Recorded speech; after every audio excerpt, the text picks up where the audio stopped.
Hello and welcome to another AIC video. Today we're going to be taking a look at this HP Pavilion. It's a 9680C with a Pentium 3. I don't remember the exact speed on that, but it's like 650 or 700 megahertz. It's not a gigahertz machine. And what we're going to be doing is this is an ATX case, and we're going to be putting in a more modern system. So I had this Asus B450M Pro 4 motherboard from a different system that I got rid of. It has a Ryzen 5 1400 on here, so obviously that's not going to be sufficient. And so I grabbed this. This is a 5600 GT. I couldn't tell the difference between a 5600 GT or a 5600G, other than I think the base clock is slightly faster on here. I bought this a while ago, so I don't remember exactly, but I think it's like a slightly different base clock. It's got a bunch of, I think this is Chinese writing on it. I think this might be a Chinese market chip. Not 100% sure on that, but it was cheaper by like 30 bucks than just the standard 5600G. And so that's why I got it, because it's cheaper. We got 16 gigs of RAM. We have a hard drive, DVD drive. Oh, I also have an M.2 drive that I'll grab. I have this that I've had for forever. It's a multi-drive. It doesn't have, this doesn't have front USB, so I thought I'd add this to add some front USB ports on there. And we have a power supply. If we open up the system, this would be, let me rearrange things so we kind of get a look inside.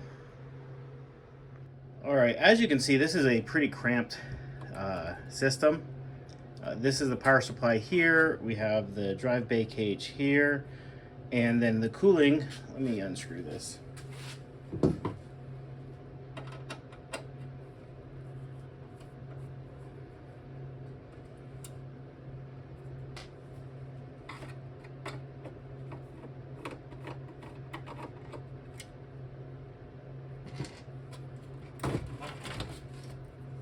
So the cooling for the processor is this fan.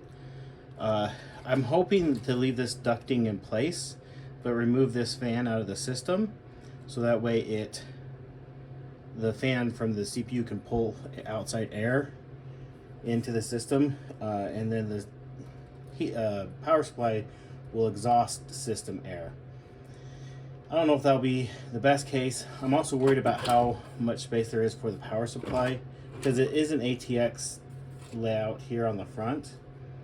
However,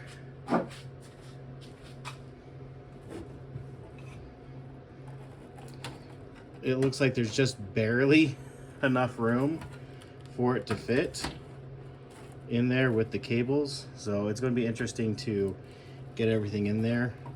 I spent a lot of time. I know this isn't like the best power supply, but finding a smaller ATX power supply was harder than I thought, and I didn't know if an ITX power supply would work. So let's go ahead, let's gut this system and see what we're working with on the inside. All right, first things first, we're going to be taking out the power supply.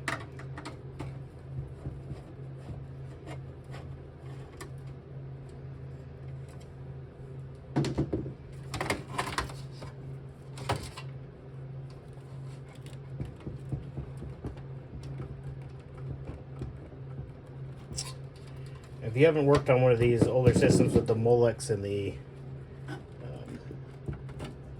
that's not too bad. Actually, those are pretty good so far. In the past, typically Molex connectors and floppy drive power connectors are the worst. Let's unplug the IDE cable. I guess the floppy drive cable is not IDE. There we go. Okay.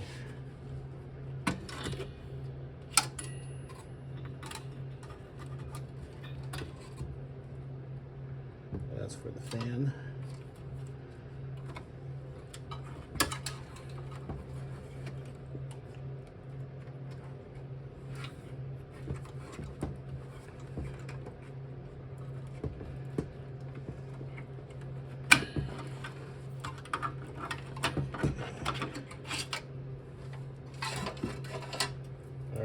power supply removed.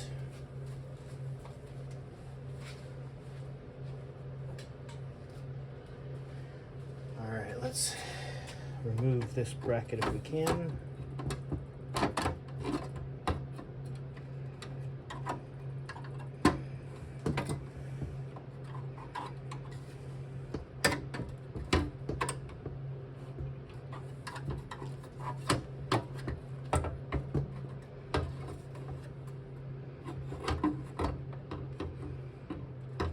Come on, there we go. All right, so there's a fan, and I don't know which way it blows, but it looks like it sucks air out of the system, or does it blow air onto it?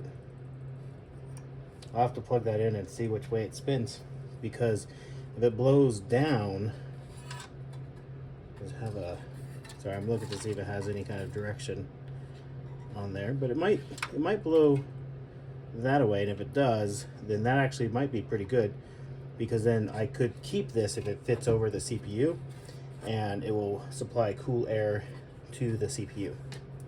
All right.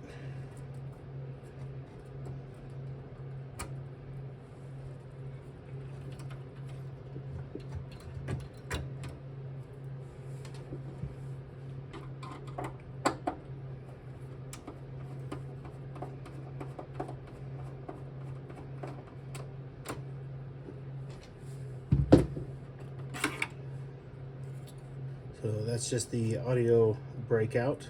There's nothing, no chips or anything on here, just all from the sound card.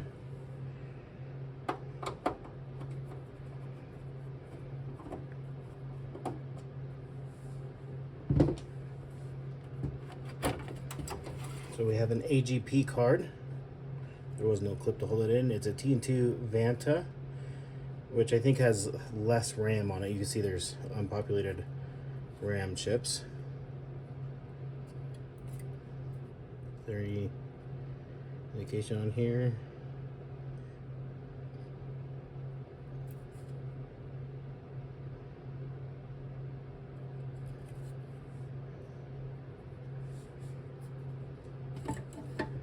All right, next on our list is that sound card. Now we have two audio cables plugged into the CD and DVD drive.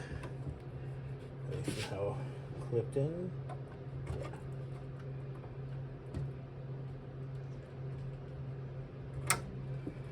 Okay. Actually, those don't go up to the DVD drives, so they must go to the motherboard somewhere.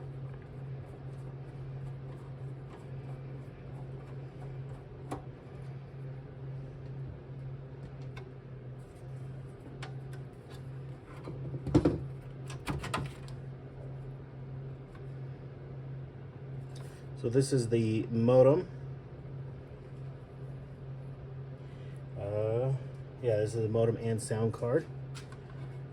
So it's a Connexent. I don't think this is very valuable, but set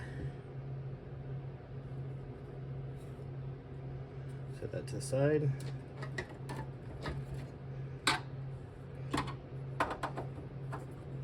If the new system all works, I'll probably be throwing this up for sale for anybody on eBay. I don't know if I'll sell it as parts or whole.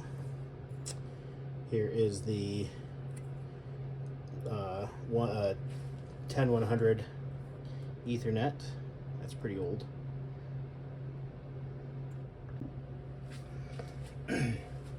All right, so we have one more modem to come out. I'm guessing this was a modem upgrade.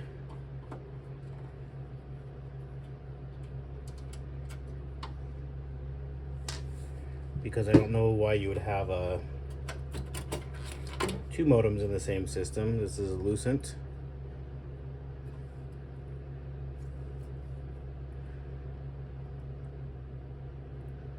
I'm not immediately seeing V90, so this must be a 56K modem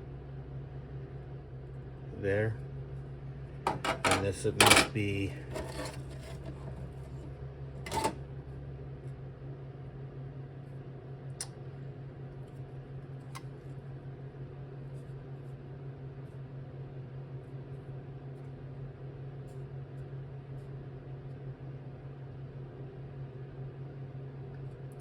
Yeah, I don't know what this is without looking that up, but it must be a slower modem that's also the sound card, and they upgraded the modem to a 56K modem, which back in the day, upgrading from anything slower to 56K always seemed like a huge upgrade. All right.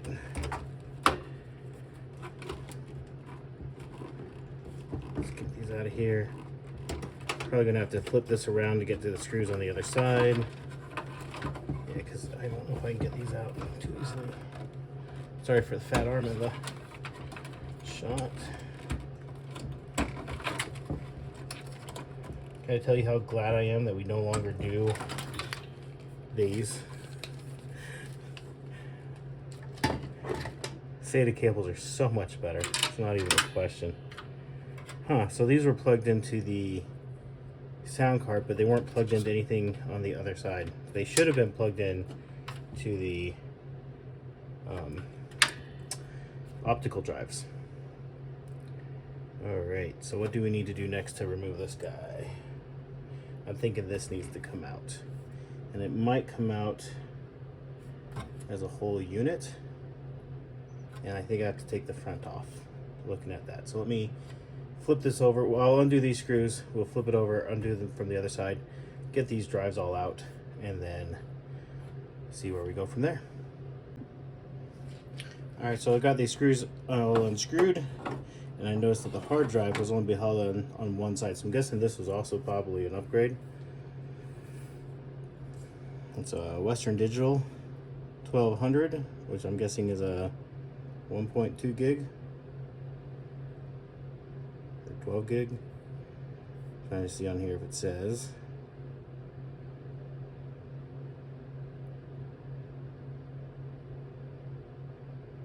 I don't see. Oh yeah, 120 gig.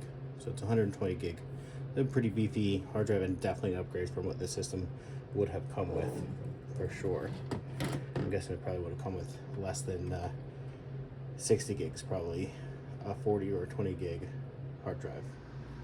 All right, so I am so glad I wasn't live streaming this like I had originally planned, because that would have been a bit of a massacre of a video. As you can see, I've taken a lot more of this apart than I planned to. Here's the top panel over here. I've taken the side panel off, and obviously there's no screws here. I saw this lever here with this yellow label telling me to pull on this, and man, I spent probably 30 minutes screwing around with that, trying to figure out what exactly it did. And so I ended up going online and watching a video from Mike Tech, which is actually what kind of inspired me to do this. Mike Tech is a smaller YouTube channel, but he's bigger than me, a lot bigger than me. He makes great videos. I highly recommend. He restores vintage machines, and he showed that when you pull that lever and push forward on this cage, the whole front with the translucent side comes off, and there we have the screw access to remove the DVD drives, and we could have removed the floppy and the hard drive through this method as well. I ended up removing the floppy drive. It's a Mitsumi. This will probably go back in just so I don't have a blank here. I was looking for a 3D printed something to go here to blank that out.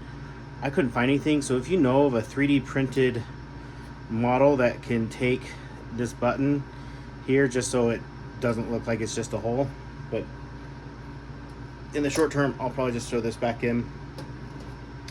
I'm going to be removing these drives, and then we will be removing the motherboard. I'll take the case outside, dust it out real good, and then we're going to start reassembling it. So yeah, this was a 30-minute aggravation for me last night that I'm so glad that he had that video. Anyways, we'll be back shortly. All right, so we're going to remove the motherboard, and I apologize for the fan noise. The last 3 days are the hottest days it's been so far this year. My office doesn't have air conditioner, and it's like 90 degrees. Anyways, this drive cage is so heavy. It's amazing how heavy this case is, almost nearly empty. Let's go ahead and get this motherboard out.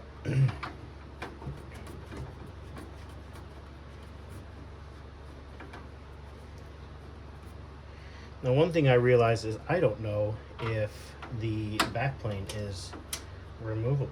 So we'll see that here in a moment. There are a lot of screws in this motherboard. Definitely across the world.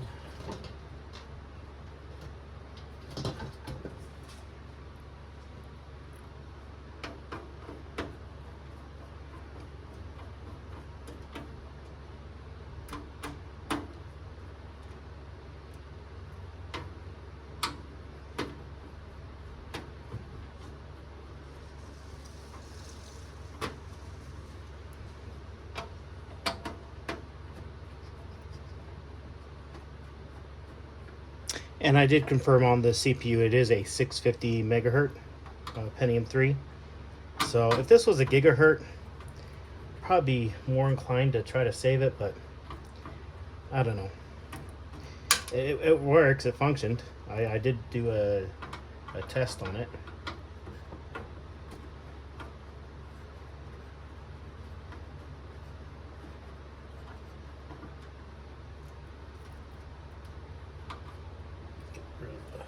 Panel. So that's the front panel connector. I don't know if that'll be compatible with our new motherboard, so we'll have to see how that pans out.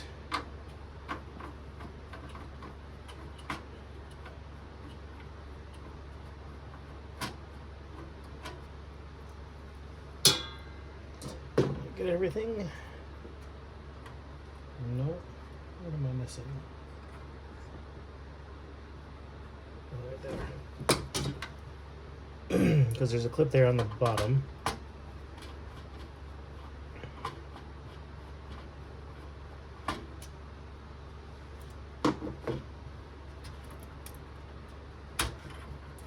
Clip.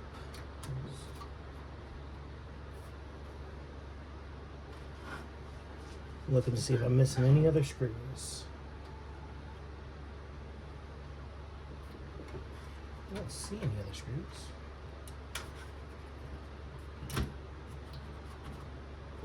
Oh, those are just metal clips, little taps holding it in place.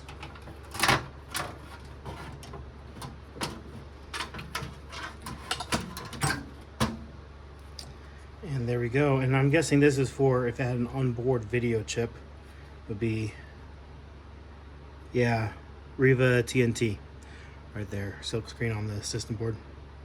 Which obviously we had an external graphics card, which was also, I think it was also Riva TNT, wasn't it? Anyways, let's go ahead and set this to the side and see about fitting in the new motherboard. Actually, before we get the motherboard into the chassis, I did go ahead and install the back plate, and that fit.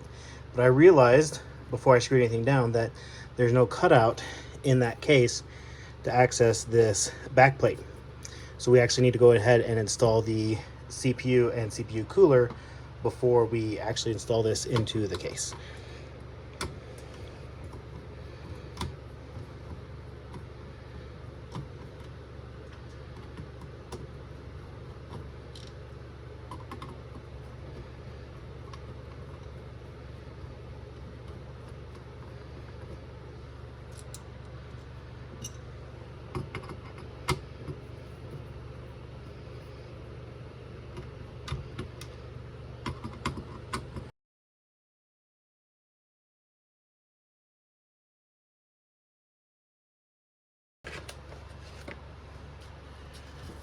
All right, go ahead and pop this old CPU out. Set it there for a second.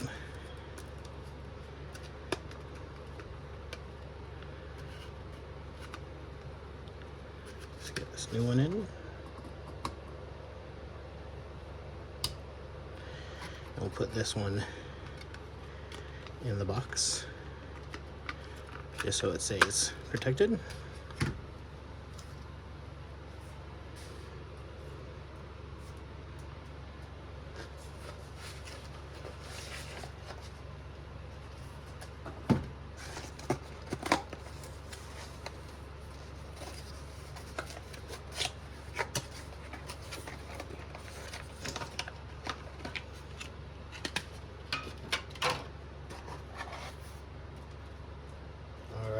cooler has pre-applied thermal compound.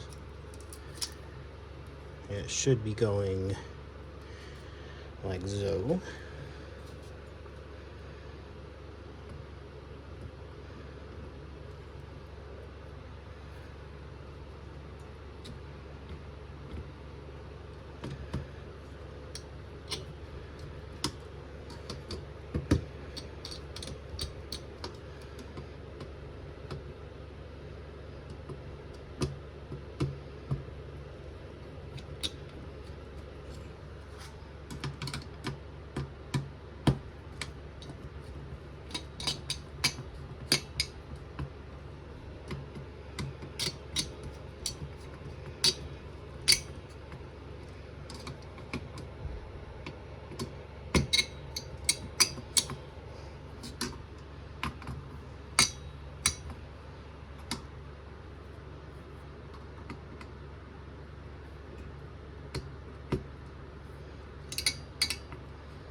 All right, CPU fan goes here. All right, let me go ahead and grab my M.2 SSD, get that installed. All right, so we have the CPU installed, we have the M.2 installed. It is just a SATA SSD. It's what I had laying around, and it's probably far more than what this system needs. I'm not going to be installing anything too crazy on here, mostly just a bunch of GOG games. So, you know, Skyrim and things like that. So we do have a small problem with this. The power, I believe the green and black is the power, and you see that it's kind of hard to see, but there's 2 pins here. I'm not going to be able to plug in the hard drive LED or anything like that because the only thing I'm going to be able to plug in is that power switch, and I have to get 3 pins over, and hopefully that's correct. We will find out when the time comes.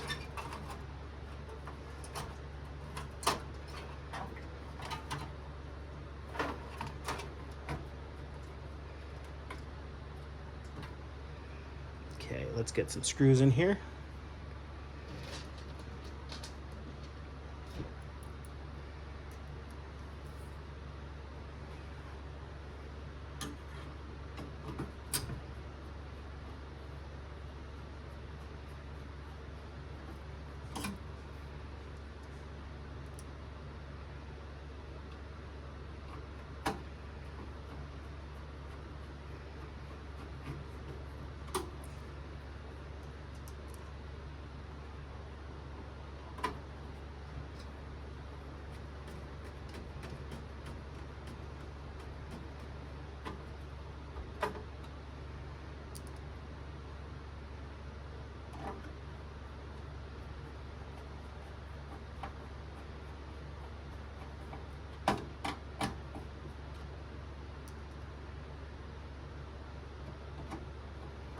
So we have 2 more.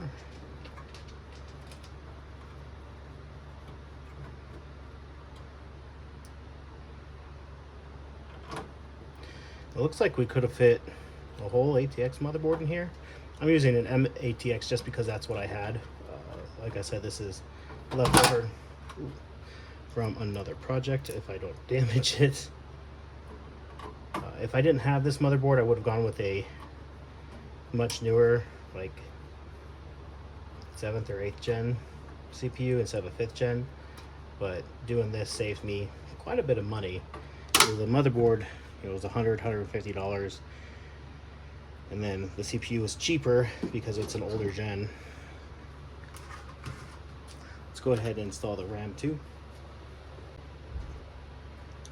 All right, we'll put it in the slot.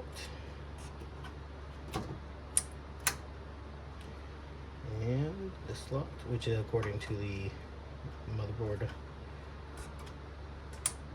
instructions manual, that's where they go. Alrighty, so let's look at this cooling solution.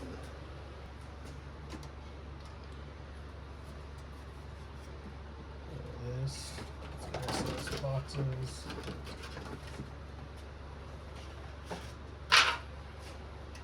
Okay.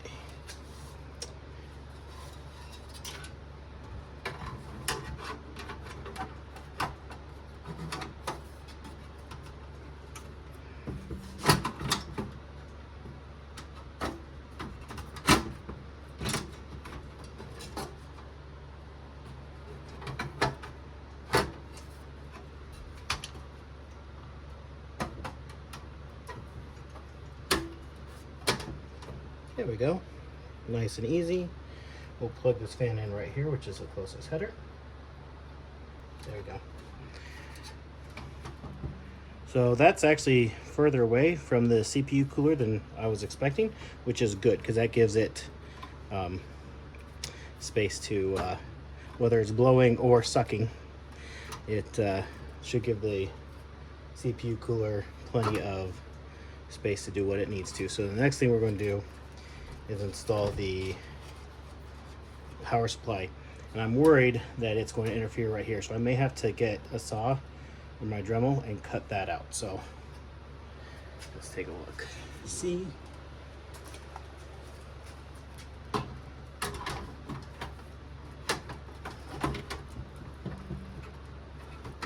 there you go.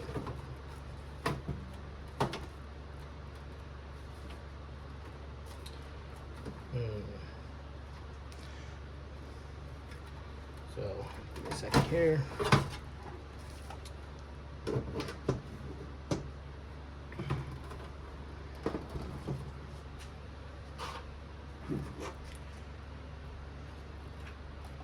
So if you take the power supply and we put it here, which is the way it has to go, where the screw holes line up, it won't go flat because of this plug being of interfering on either side.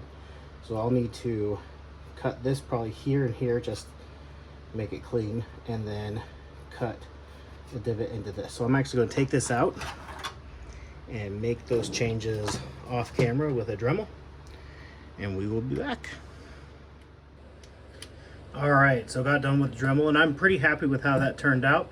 It doesn't look too bad at all, and it screws in and the fan's on there. If we come up here a little bit, you can see again the space that's here between the fan. I guess you can't really, but we're going to go ahead, plug in the power supply into what it needs to into the motherboard, plug in the fan, and then we'll start working on the drive cage. And this is coming together a lot faster than it came apart, for sure. All right, so I'm actually going to stop here for a minute for a few reasons. One, I found online an adapter that plugs into this and gives you power and converts this to a USB 2.0. Now it gives you an external USB, but then they have internal USB headers that plug into the motherboard. Also, I'm going to have to pick myself up some black PLA because I printed this a while back and I thought it might be hidden a bit more behind this translucent cover, which I don't know why I thought that, but it looks hideous. And so this has got to be black. It can't go. And so there's no point in me installing this because I got to fix this. So I'm going to order that part to turn this into a USB device and some black PLA to reprint that. And I did install a 3 terabyte hard drive. So it's a 256 gig SATA drive in there. We have a 3 terabyte drive for all the games we're going to install. We have the DVD drive installed. I was going to buy a Blu-ray for this, but I think that's just overkill because there's not going to be any movies launched on this. So we're going to end this video here. I'm going to order some stuff. Hopefully it'll get here in the next few days, and we will see where we go from there. Hopefully we power on and everything works how we want it to work. So we'll go ahead and sign off here and leave you with a cliffhanger for my next video. Anyways, thank you for watching. Have an amazing day.